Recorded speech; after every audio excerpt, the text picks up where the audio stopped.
how do you deal with someone who's much bigger and stronger than you when you're training? The reality is I don't change my training at all when I fight someone much bigger and stronger than me. I try to have all of my techniques designed in a way that I know they will scale well versus someone who's much bigger and stronger than me.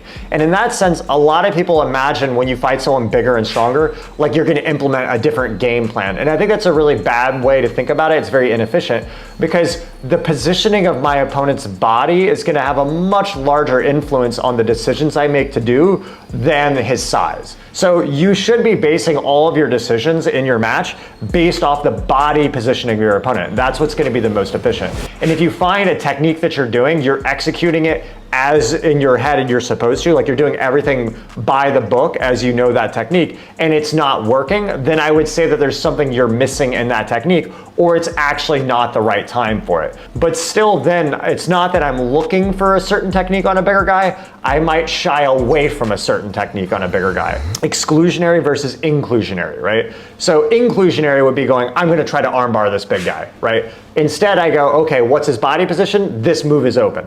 Now while I'm doing that, he may expose a triangle choke and I may go, oh, I could go for a triangle here. I see the opening, but I know he's so big that that might be dangerous because he might smash through. So I'm not going to take that.